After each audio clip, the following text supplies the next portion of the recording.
Welcome to John Thompson Music. I'm very excited today to have a wonderful musician performer with a ton of experience. Primarily a bass player, he also plays guitar, knows a lot about vintage instruments, guitar repair, and is currently the bassist with Kevin and Company. Bill Cherensky. It's good to see you, brother. Same here. All right, man, let's get started here. How did you first get started in music? Well, I guess it started when I was 16. My first real rock concert on New Year's Eve, 1973. It was Kiss. Was like the Kiss's first gig. They weren't even on the bill. I was there to see Blue Oyster Cult, and so it was Kiss, New York band called Teenage Lust, Stooges, and Blue Oyster Cult, and Kiss blew me away. I was unprepared for that, and that was like, a lot of people my age, my generation, it was like the Beatles on Ed Sullivan, but for me, it was that night seeing Kiss, I can remember thinking like, I want to do this. Not that I could ever be that kind of a showman, but it really spurred me on. So I'd say it was about like 6 months later, I got a bass. I didn't know what I wanted to play. It could have been guitar, but a friend of mine had a Univox Les Paul, and I said, show me something on guitar. Let me see if I could do it.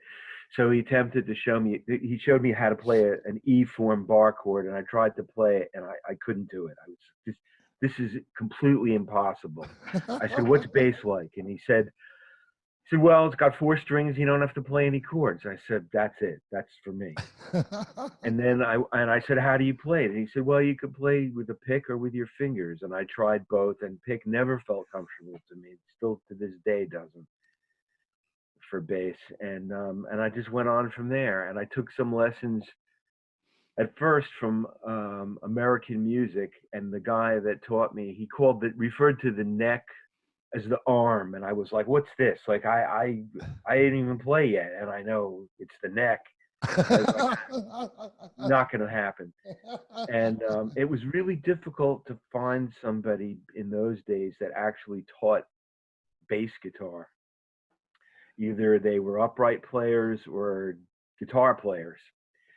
And I took some lessons. My sister used to take flute lessons from a guy, Don Faust, and who later, if you remember Chris Phoebus, who taught guitar at Lou Rose.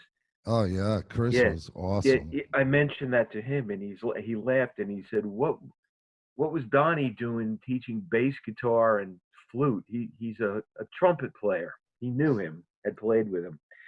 But anyway, he had me working out of Applebaum's piano studies, like for beginners. So he had me reading, I learned the notes in the bass clef, and, I went for a few months like that. And then I was like, it's not really going anywhere. He gave me a William Smith bass book, and it was just, like Red River Valley and that type of stuff. And then I started jamming with friends of mine, like Chris Collins, Ron Joya, and we would just go into, we'd start playing something like Voodoo Child's Slight Return, and we'd go on for like 45 minutes and go off on tangents and never come back to the main theme. It would just kind of like peter out. It's like the beginning of the jam bands, only you didn't get back to the song. No, we didn't get back to the song. It just went on and explored whatever themes came into anybody's mind. And that's what we did. And a lot of that was in Tom Botsolis's attic in the Touch, and until the police attic. came. How did you jam in an attic? Did you had equipment? It was a really big, beautiful house, and ironically, it's right across the street from where I live now. It was torn down. They put a bunch of housing development in there, but it was an old mansion, like Gone with the Wind, a big, beautiful house, and the attic was really spacious. You could stand up in there without a problem. Oh yeah, I'm used to the poor attics where you have to like Me too. bend over and you can't got to crawl up there. Yeah. So just the only problem was, as I remember, you had to squeeze into your gear up the stairs to bring it like through there to get it into the attic. But once you were in there, it was fine. But it had a vent, going out to the outside, and I think it was like basically a big speaker cabinet. So the neighbors would complain after a while, and the cops would come, and we'd have to stop.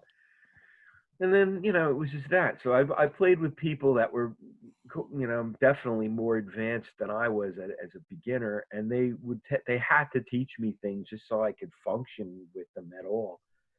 And then eventually I ran into, like, I guess about 3 or 4 years later, I always used to run into Kenny Frederick at Lou Rose, and he, I don't know why, but he just, I guess he liked me as a friend or something, and he asked me to join his band.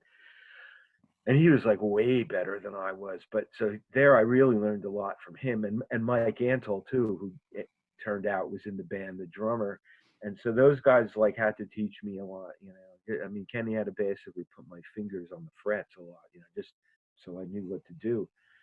And eventually, he went on to do, he was more headed towards a jazz fusion thing. We were doing all kinds of Hendrix and stuff, which I really liked. And he went on to do some, more of a fusion thing, and then he joined the Castle Brown band, which was not really what he wanted to do, but they were working. And then he had unfortunately, had problems of his own, and we sort of parted ways at that point.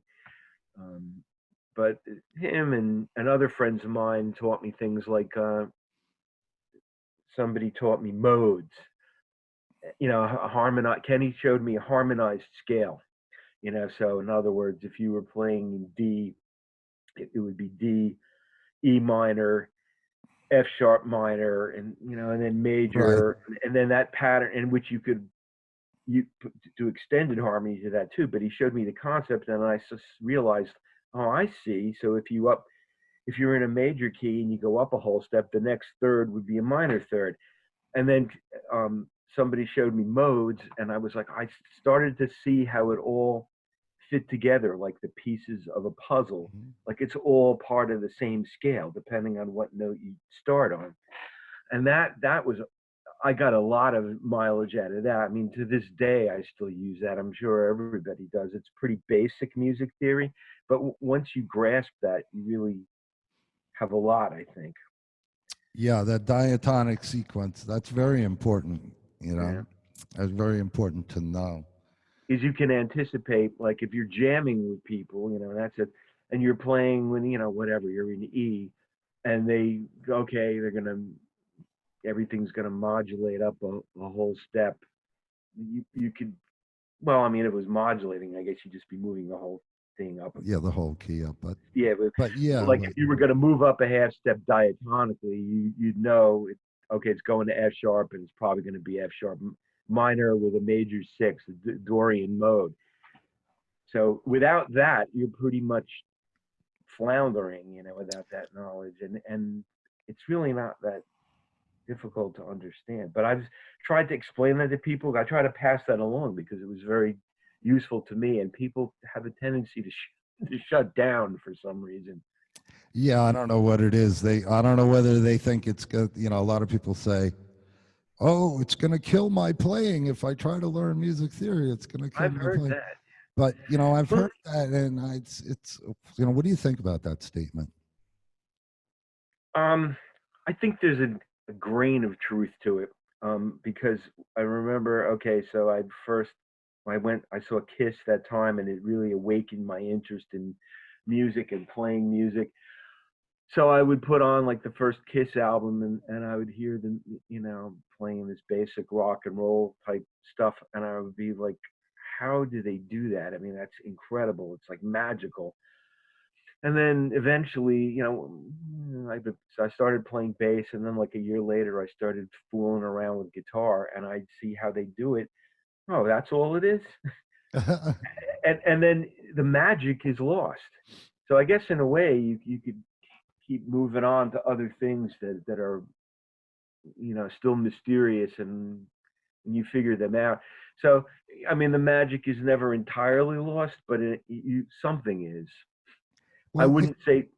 uh, well, my feeling on that, is I remember when I first started learning music theory, and I kind of did at first mess up my playing a little bit because I was just trying to figure out, well, like all of this stuff that I learned by myself, um, you know, it wasn't transferring over at first.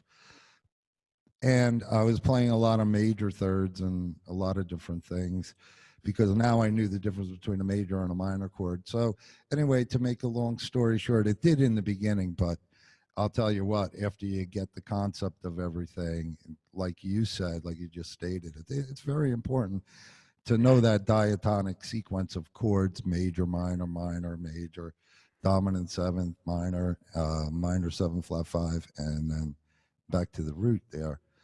So yeah, that's a good one. I stress that to all my students to play that. Now you mentioned the guitar, and I know that you're also a wonderful guitar player. How uh, did you how did you start that? well, first of all, I'll say I don't rate myself as a good guitar player at all, but thank you. But that started because, like I mentioned, I originally didn't know whether I wanted to play guitar or bass, and guitar seemed impossible. So after I've been playing bass, maybe a year and a half or 2 years, I picked up a friend of mine's acoustic that was just laying there, and I started fooling around with it. And just on the little bit of theory that I knew, I taught myself the basic open chords. Like, well, if this is a C, then the major third would be E. That would be over here, the second fret on the D string, and so on.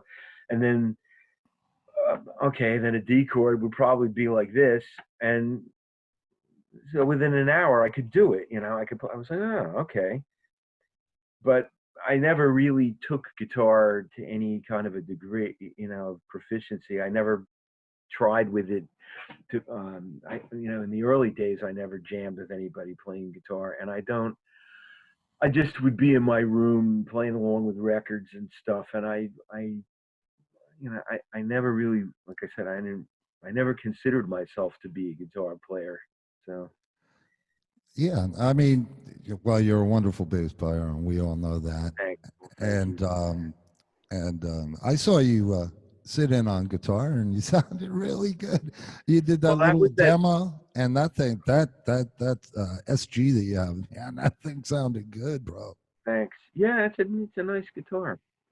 I haven't had one in a long time in SG, but yeah, I mean, I could get guitar more together if I applied myself towards it. But I always kind of, there's something about guitar. I always sort of felt it was taking away time that I could put into bass. Not that I really put that much time into studying bass, but in hindsight, like I was in Trash Mavericks for 3 years playing guitar, and then towards the end of my stint in that band, I started like noticing like real guitar players, like Bernie, Jim Mosca, and other people that were around, and I was like, man, I don't play guitar, I'm a bass player. And then I kind of lost something. It took me a little while to get back the chops that I had, such as they were on bass, because I didn't really touch it much for those 3 years. I wasn't playing it in a band, and after that, I was like, I'm not a guitar player. What am I doing? And I just that night when you were there, and in fact, I remember you brought a guitar to the General Saloon that night too. It was kind of strange. Like I brought a guitar, you brought a guitar, and I think Dave was playing bass on one song which he never played. I was like, okay, this is the night for when the stars are lined up a certain way, where people are playing instruments they don't usually play, which was sort of cool. Yeah, that was a fun jam session. That was really fun. Yeah, I miss it. I mean, I miss all jam sessions, but things are what they are right now. So, Oh yeah, with this covert now, it's nobody's playing, nobody's doing anything. you know. Yeah, you mentioned Bernie. BB and the Stingers. Do you want to tell people a little bit about Bernie? I mean, most Yeah, people in New Jersey know who Bernie is. I mean, but I know he was a close personal friend of yours, and he was. I hope it doesn't touch on a bad subject. But could you Not at talk all. about Bernie a little bit? Hmm? Could you tell people who Bernie was? And Sure. Bernie was he was a gifted guitar player from South Plainfield, New Jersey, and he was a few years older than I am, and I didn't really know him before I was playing with him, but first time I heard of him, um, friends of mine, I had already graduated high school maybe a year before, and friends of mine that were a year younger were still seniors, and they said, "Oh, you got to come. There's an assembly. You got to check this guy out, the guitar player Bernie. He's really good." And it was Doug Reichen and Midnight, um, and Bernie was the guitar player. So I went to this assembly and I saw him. I was like, "Wow, yeah, the guy's really good." So I just sort of filed that away. And then that band, Doug left, and they became just Midnight, and they were a club band. And I went to see them at the Goose and Gander, and I was like, "Oh, there's that guy Bernie." And I was really intimidated. I remember they were on break, and they were out in the parking lot, like leaning. He was leaning against his car, smoking a cigarette, and I was afraid to talk to him. Which he's a very approachable guy, but I was, bashful. Then I did some repair work on his guitars because he had given it to Mike Tor, Mike's Music in Sterling, and Mike used to give me refrets if he was too busy, and he happened to give me a couple of Bernie's guitars, and I recognized one of them. I was like, "This is Bernie's guitar," and somehow I didn't like call him because I didn't have his number, but somehow we figured out who we were, and then he started giving me some repair directly, and Bernie was also regular at the jam. There was an open jam at the Cove in Roselle.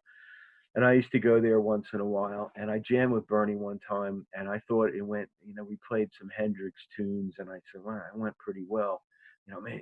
And he was like, "I'm looking to form a trio or something." And I was like, "Oh, maybe he'll ask me." And it was also Charlie Peer was there, who's the bass player in Rivendell. It was a popular club band in the 80s. And he Charlie jammed with Bernie next, and Bernie said, to the PA, he goes, "I think I just found my trio right here tonight." And I was really like crestfallen, like, "Oh, I thought you might ask me." And as it turned out, Charlie didn't last very long. He quit after a short while, and then this guy Billy Ruffino, who's an excellent bass player too, he started playing with Bernie, and I don't know how maybe he played with Bernie for a year or something. And then he was in another band, an original band that decided they were going to move to LA. They were going to try to make it because it was the scene going on then. So he left, and then Bernie called me, and I went and tried out with him and Mike Carroll, and things just clicked. So I did that for like over 8 years, I think, did until you did you record anything with them? You yeah, recorded yeah. with them, right? We recorded 2 CDs, and then like almost another CD's worth of material, which Bernie never did release because Bob Butterfield, the drummer, left. He moved to New Orleans around the time this what would have been the third CD that lineup recorded was completed. So Bob wasn't around anymore, and Bernie, and then we got another drummer, and I just just like any relationship, a relationship between a bass player and a drummer is really important. And it wasn't the same for me, so I left after about 6 months at that point. And Yeah, after you play with Bob Butterfield, it's kind of tough to, guys like Mike Antol and. well, it wasn't that it wasn't. Yeah, it wasn't that the guy that replaced Bob wasn't good. He was a superb musician, really, but Oh, me and him just didn't click. yeah, yeah. You got to have that marriage. You got to have that Yeah. marriage. Like sometimes you play with a drummer, and it just you don't have to think about it. You almost have a telepathy. You can tell where he's going to end a fill when he's going to do and what he's going to play. And it's like, wow, how did we know that? It was just like we read each other's minds. Sometimes that can happen. I think, as I remember, it wasn't immediate with Bob, but it took a while. And sometimes it is immediate.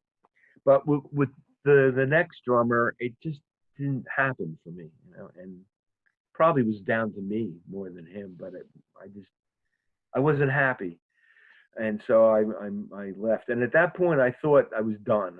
I remember a couple of times coming home from a gig on the Parkway, and I'm going north, and I see headlights, some car coming at me going south in the northbound lane, and I just barely get out of the way and miss it. And I Wow. was like, yeah, it happened to me twice.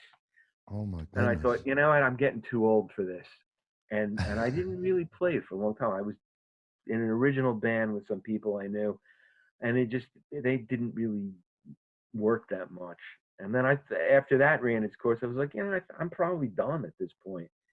And then I started, maybe about 4 or 5 years ago, I started going to the General Saloon Jam, the Bob Del Rosso's jam, and I really started to enjoy it. And I guess I'm not done.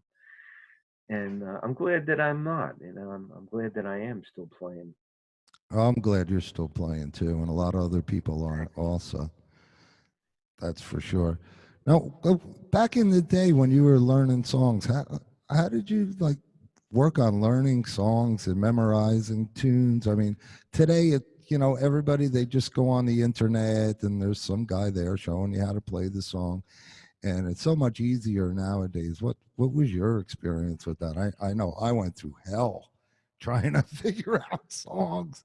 Well, we probably learned the same way as far as like rock songs anyway, which was like putting a record on or a cassette and just picking up the needle and going back and Back. okay, what's this riff? And you just repeating it over and over again until you get it in your head. And it was a lot of work. It was a pain, but I will say I think that method develops your ear. Absolutely. Absolutely.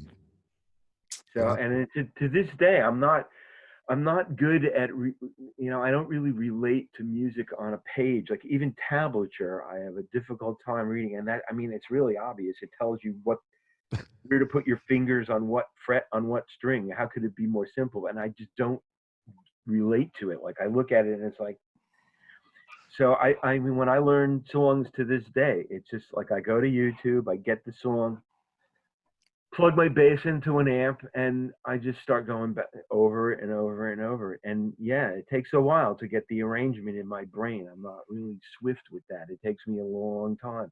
So that's the advantage of reading music, is that it's an expedient way for one musician to communicate to another one instead of going over and over and back and forth all the time. So I wish I could. I mean, and I can read the notes on a staff. I know what they are, but the timing is hard for me to read.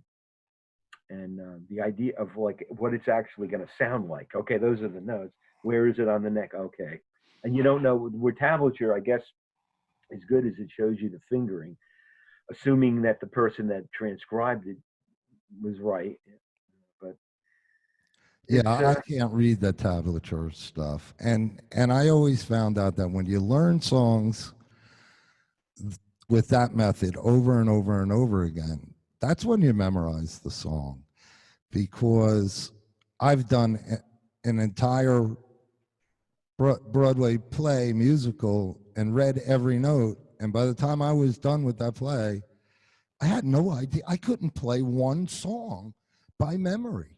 If I didn't have the music in front of me, I couldn't play the song well, because I read the music and I didn't take the time to boom, boom, to learn it and, and memorize. I could see that totally. I mean, I remember you posted a webcam of that, a bass cam, and you read every note perfectly and nailed it. And it was chewing gum at the same time too, as I Yeah, remember. Just yeah, yeah. And, extra. and, and looking up the nose there at the camera. Yeah, I mean, he looked pretty blasé, like, yeah, I got this. But I mean, every note was spot on. And there was, being that type of music, there was long segments where there was no bass guitar, So it's like I don't. How does he keep track of 64 bars of rest Oh, it's before hard. the I music? count 1, 2, 3, Did you 4, really count 2, 2. through every Oh, measure? oh man. Yeah, because I didn't want to, like that's the last. I Once guess I you get would have to lost in the unless there was music. some cue.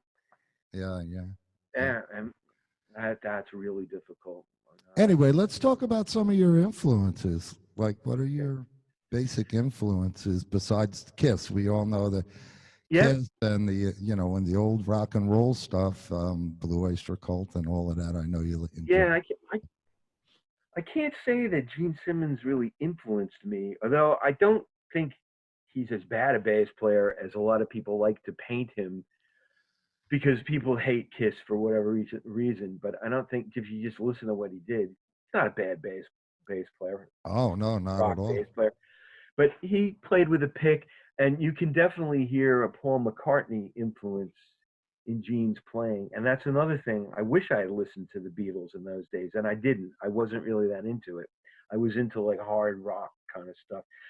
So the people that influenced me probably like Geezer Butler, definitely Jack Bruce. Although I didn't try to cop his stuff note for note, I did try to cop his feel.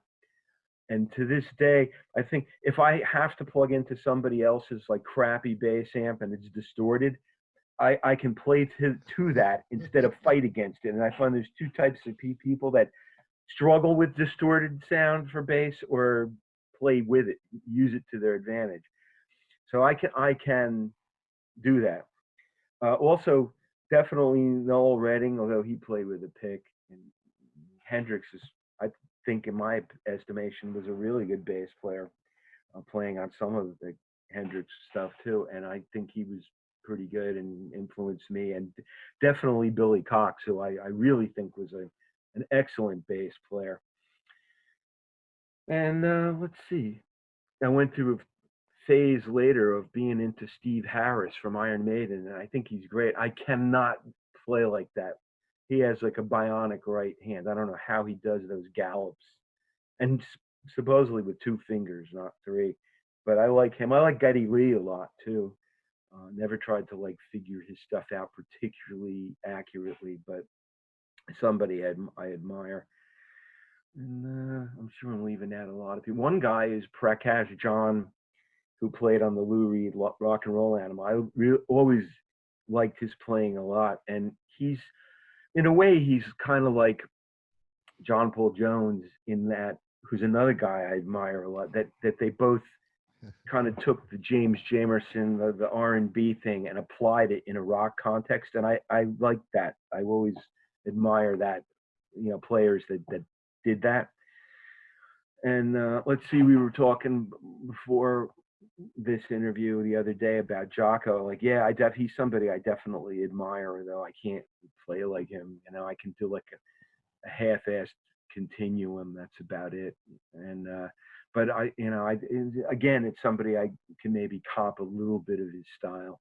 The Let's feel. talk about again how you got introduced to Jocko, which is kind of weird. I mean, at least for me, it is anyway. Yeah, I was driving my '72 green Chevy Vega down Route One, and I was kind of somewhere in Edison, and I just had WNEW on FM rock radio, and it was a new album that just came out, Ian Hunter's All American Alien Boy, and they're playing the title track, and I'm just kind of, my mind is somewhere else, and the song's just going on, and it gets to the bass solo that it had, and I was like, whoa, what is this? And after a couple of bars, I'm like, okay, I gotta know who this guy is. Who is this bass player? And I'm like pretty close to the Menlo Park Mall, and I just go right in, go to Alexander's, and I pick up the record and I look at the credits. I'm like, Jaco Pastorius, who the hell is that? I'm like, I gotta have this record. So and I bought it, and at that point, so that I was like kind of hooked on him from then on.